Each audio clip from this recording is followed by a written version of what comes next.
Hi and welcome. My name is Rich Bassini. I do the reseller news, the Let's Talk eBay, and I'm also a vlogger.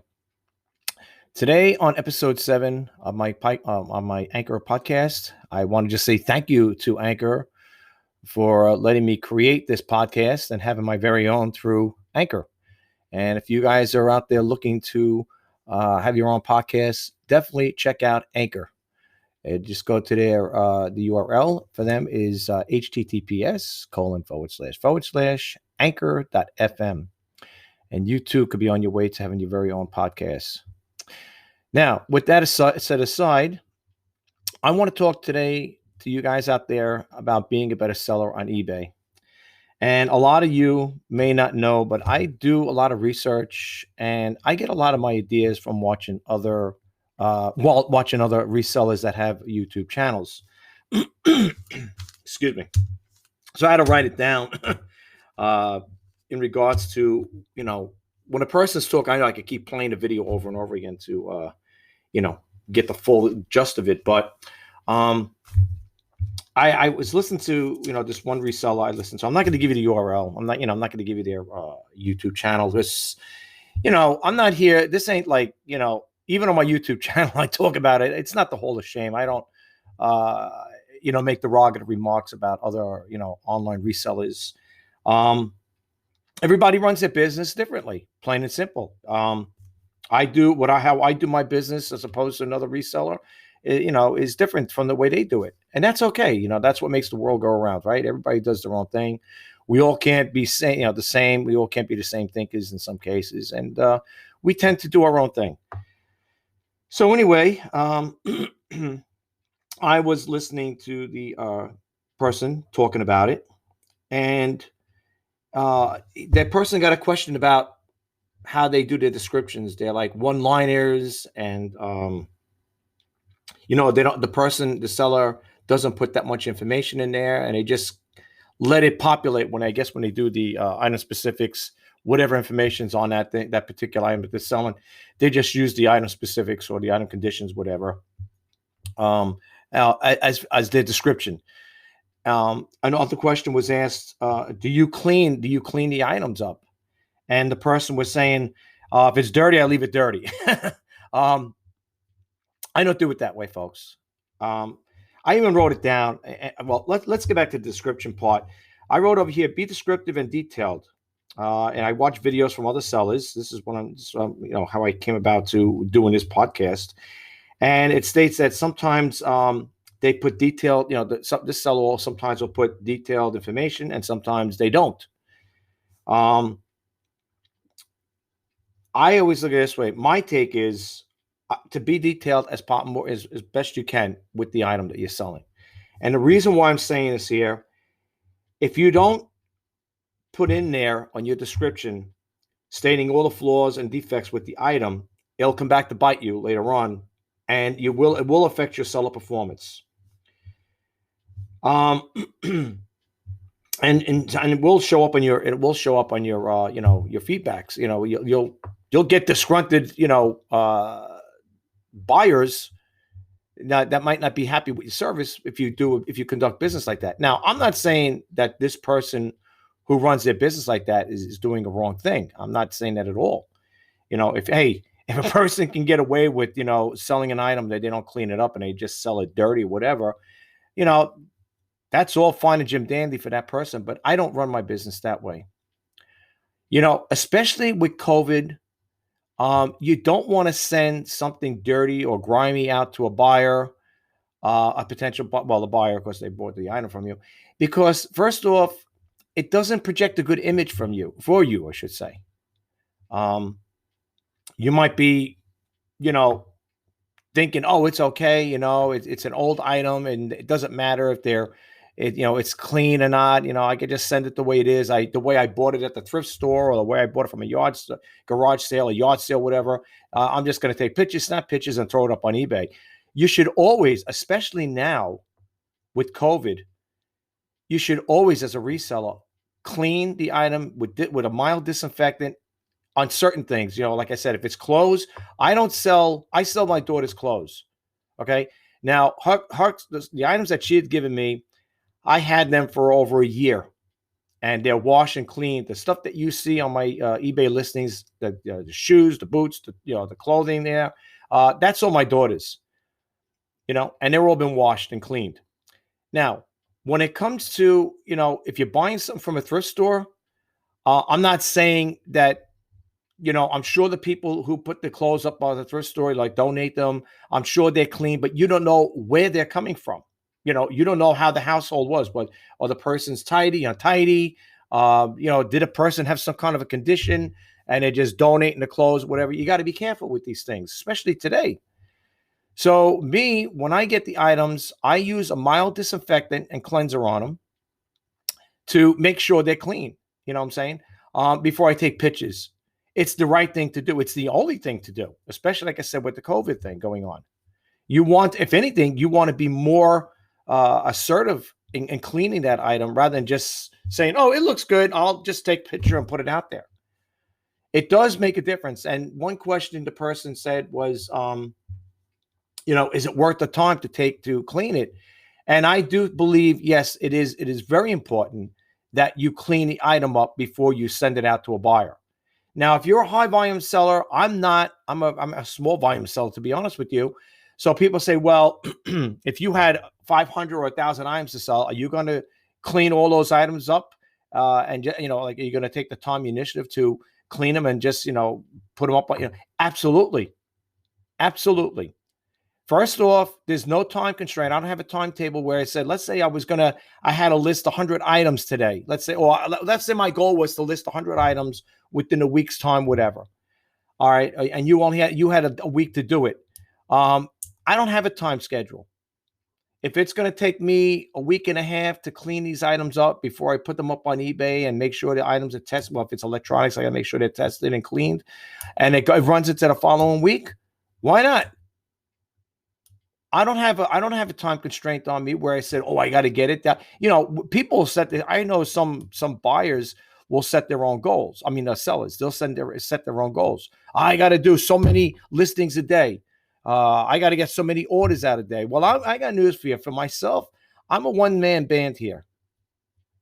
Okay, I do the photos, I do the cleaning. I I lodge them in my ledger book of the prices I bought the items for, what they sell for, the profit, and so on and so forth. I'm the one that takes care of all that. So, when it comes to selling an item, you want to make sure that the item is well described and detailed as possible. Now, I know this person also talked about people don't read the descriptions, and the person is 150% right, because I did a video like that. Buyers, in some cases, don't read the description. Now, you might say, well, you're saying you should be detailed. You're saying buyers, it sounds like a contradiction. No, here's the thing, though, folks. You got to understand. By all means, you want to be detailed and describe that particular item you're selling. And I'll tell you why. I myself had an experience like this. A buyer had made a claim that this was a long time, a few years back, that the item was not as described. It was missing a part, whatever it was. I think it had something I think it was an electronic product, if I'm not mistaken.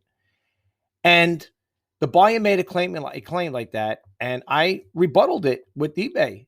And I said, no, that is not true. I said it was all listed in the description, and the buyer did not read the description. And when eBay looked back at my description, that was it was detailed. They removed. This person wanted to give me a negative feedback, and eBay. Well, they did. And this was, like I said, years ago. But it didn't last long. It was that they left it that day and was taken off the same day, because I put everything in detail, and even the eBay teammate, I think, like to be referred to as an eBay teammate, stated the same thing. Oh no, you did put all the information there, and therefore we will remove the negative feedback. Okay, and the reason why they removed it is because I was very detailed in my description. I put in there the defects, the flaws, whatever it had at the time, and eBay seen it, and eBay backed me up on it. So if people say, And people say you don't need to be that descriptive in your listings. Well, I do. Now, I can't tell you guys what to do. That's totally up to you. You know, if you want to be descriptive and keep it a one line, a two liner, that's totally up to you. You know, you want to say if you're selling like me, I sell clock radios, digital clock radios, the Sony Dream Machines. I mean, I could easily just not clean it up, just take a damp towel, dust off, there's any dust on it, and snap a picture and just say in there, yeah, it's been tested and works, and leave it at that. This person claims that they have a lot of listings to do, so don't have the time to get in there and write long descriptions. But it will come back to haunt you if you don't. And regards to selling dirty items, that's not going to happen with me, folks. If you buy stuff from me, you'll see it comes wrapped in plastic. The item is clean. I clean the item to the best of my ability. When I sell my Keurig coffee makers, they're cleaned and tested, okay, with a mild disinfectant. Because don't forget, they're sitting in a shelf in a thrift store, and people of all walks of life come into the thrift stores and they're picking these things up, they're handling them, then they're putting them back down again. When I get my items, the first thing I do is I put in my ledger book what I pay for them. Did I get a 50% off, 25%, 75%, whatever it is? I log it into my ledger book, and then the cleaning process begins. I get a mild disinfectant cleanser, and I make sure it's not going to hurt the item itself. You know, like these Keurigs are plastic bodies, right? Casings. I make sure that it's going to be safe on plastic, and it's a mild disinfectant, and I clean them down. And the way I clean the inside is with the water and vinegar. I don't use the Keurig cleaner. I'm not saying it's a chemical knot. I don't know. I know they have it. I never really looked into it. I never bought it. But the old-fashioned way is you clean them out with the clear vinegar and water. That's how you clean it. The scale, like I guess if it gets some kind of residue in there, that's the best way to clean it. It's natural too. If there was anything in there, as opposed to, I don't know what the Keurig cleaner is. I don't know. I never bought it. I seen it. I know they have it. I don't. But anyway, that's when the cleaning process begins. And with COVID, you really want to take that initiative to, clean these things up. The other thing is, I'm just going to get a swig of water here, folks. I'm sorry. The other thing is, when it comes to leaving feedback, they would talk about that topic as well. And, the person was saying eBay has a thing where they have it where that does auto feedbacks, but you have to have a higher end store subscription. I don't. I have a starter store. I'm not going to go into anything, advance up to a higher store to get that feature. Like I said again, I'm a small volume seller, but they have it where, if you have that, if you have a higher store subscription, like a basic or whatever, or an anchor store. I know it sounds funny. I think they have an anchor store. It sounds like that anyway, right? You could, I think you get all that as a perk where you could leave automated feedbacks. Now, what people don't understand, and I'm only saying this because, again, I'm a small volume seller, that when I leave feedbacks, if I have multiple feedbacks, all I have to do, I have a standard format, is you just go into the feedback where it says leave feedbacks, and you put the check mark in there, and you check those off. And when you leave a feedback, there's a part in eBay when you leave the feedback, you can leave multiple feedbacks. I have one that's pretty much as a standard format. I don't go individual and say, great buyer, thanks you, whatever, great buyer, quickly, pays right away. So I have a standard format. And the format says, thank you for shopping at RJ Pacini, satisfaction guaranteed. That's it. Now, you're probably wondering, well, that's your positive feedback for the buyer? Yes, it is. And I'll tell you why. I've done a video about this a long time ago, too, a couple years, years back. The buyers who purchase from me don't always leave positive feedback. Well, I'm not saying positive feedbacks. They don't leave a feedback. Okay. And now, feedbacks are not mandatory. That's at your own discretion. If a person wants to leave a feedback, they have the option to leave it. If they don't want to, they don't want to. So it sounds kind of crazy what I'm about to say, but I'm going to say it anyway. It's basically, it sounds like you're using their positive feedback for your positive feedback, if you get my drift.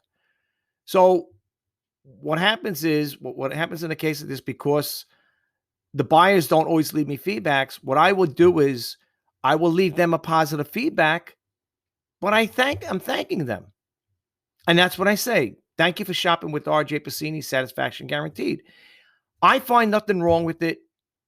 I don't think eBay found anything wrong with it, because if they did, they would have contacted me and said, you can't do that there. You should leave it other. You should make it other, or, leave a different type of feedback, maybe commending the buyer, saying they pay quick or whatever, pleasure doing business with the buyer or whatever.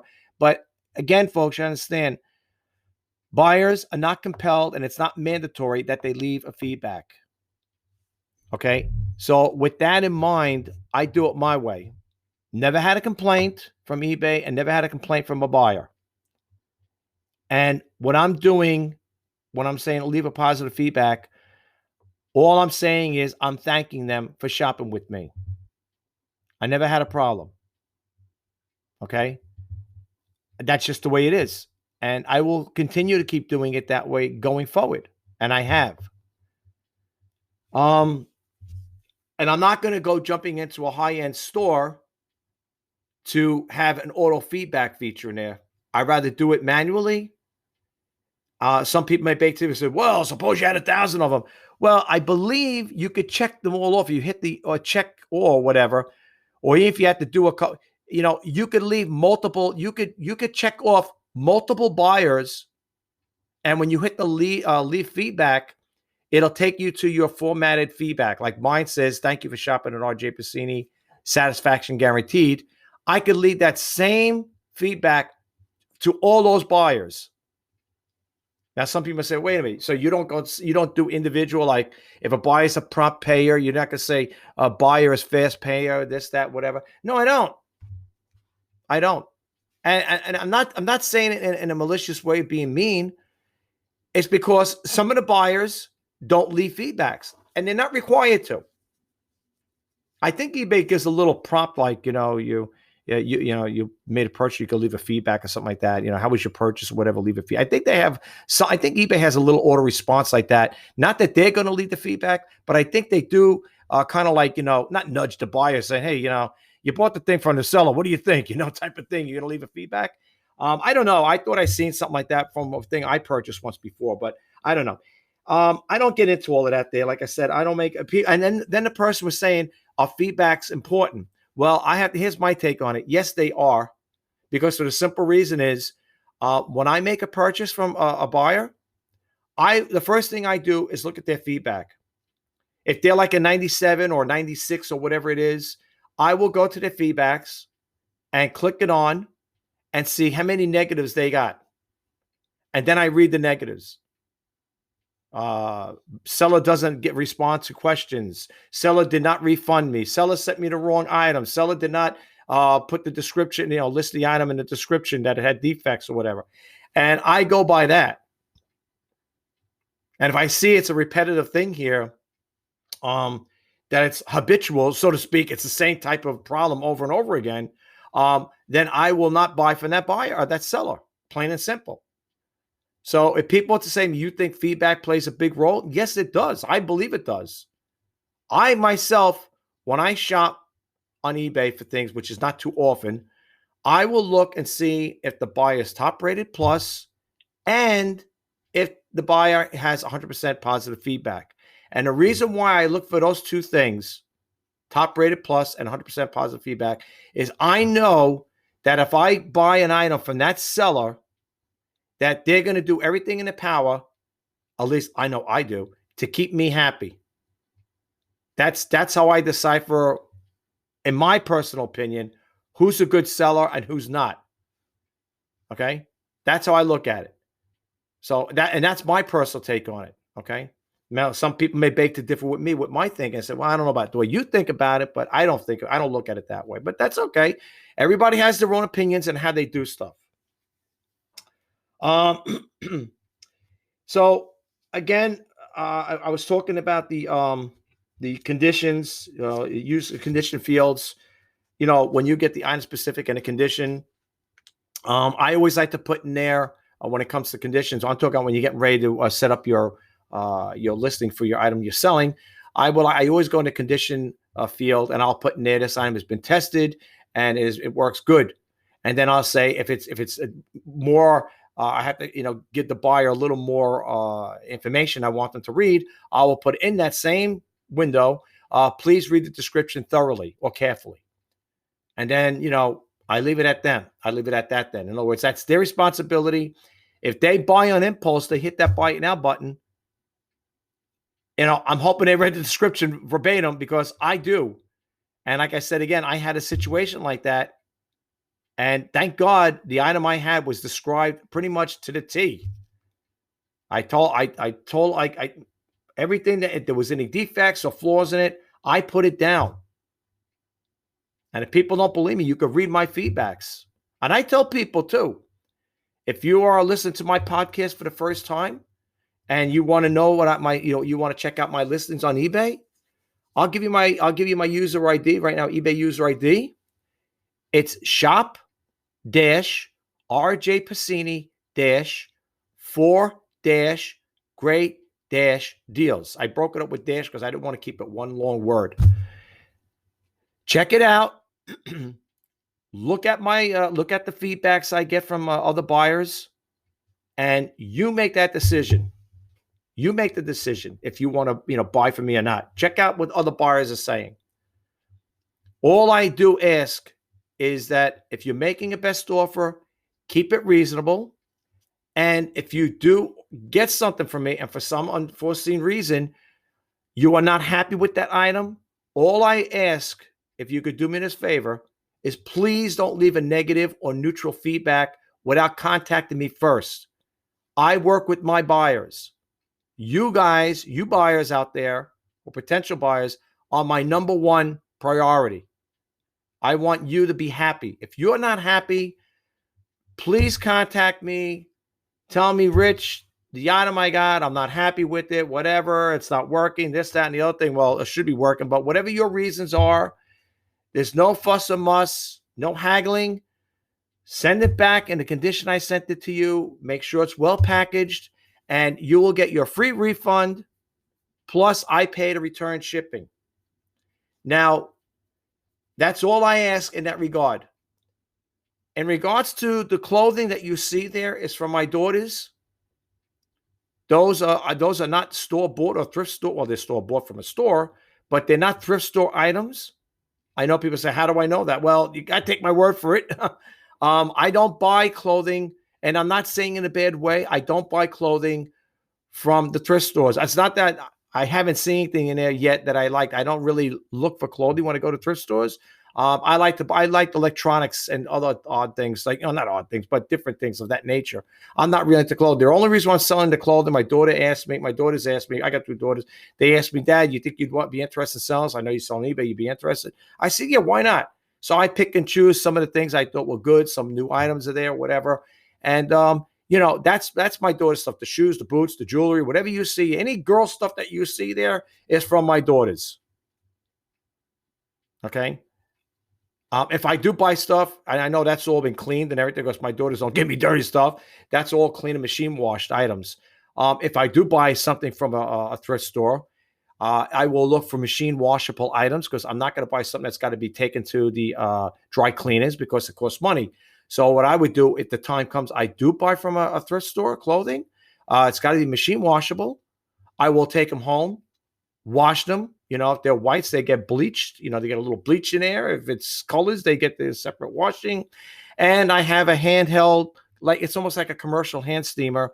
They are steamed. My clothes that I get, even my daughter's stuff, when I take it out of storage, it's always steamed to get all the wrinkles out and so on and so forth. I don't use an iron on there.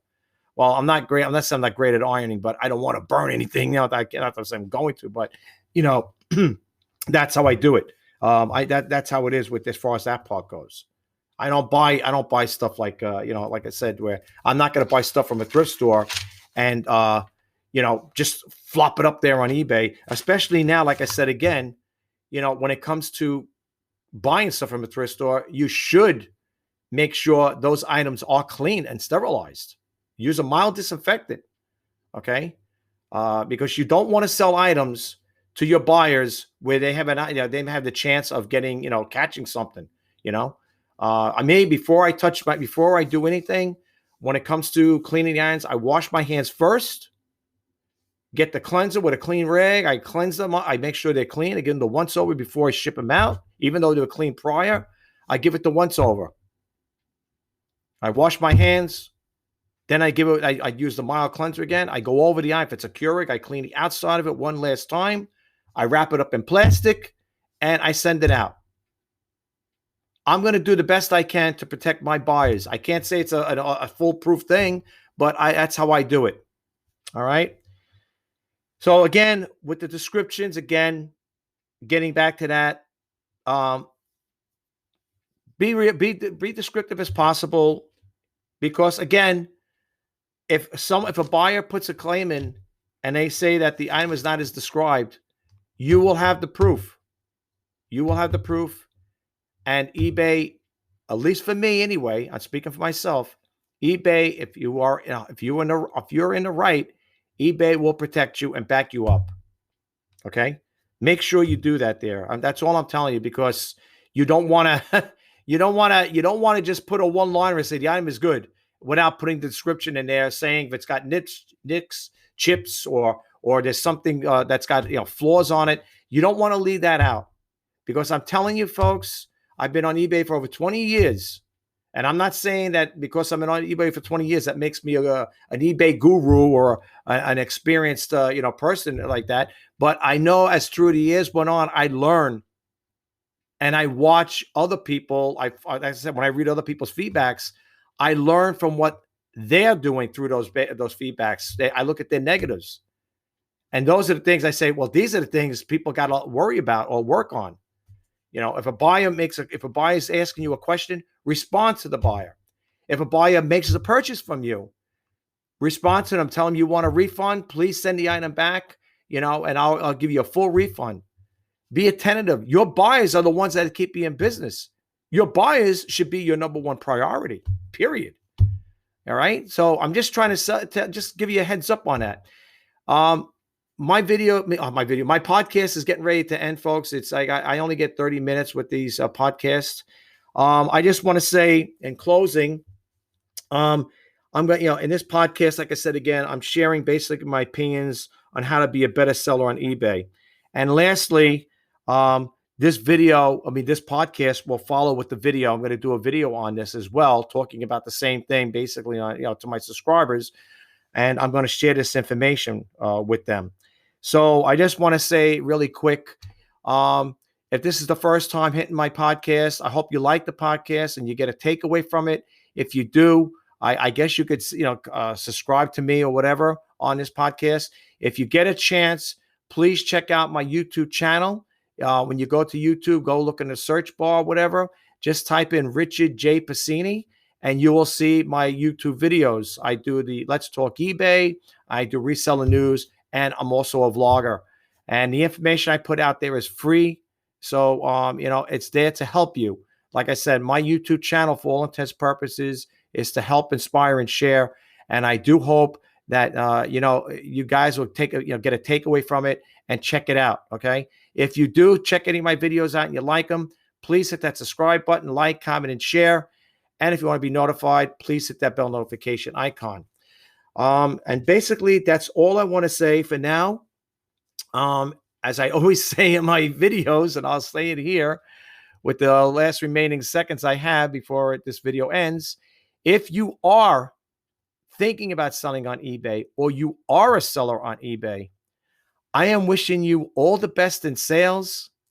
Until the next time, my name is Rich Piscini. I'm wishing you all the best.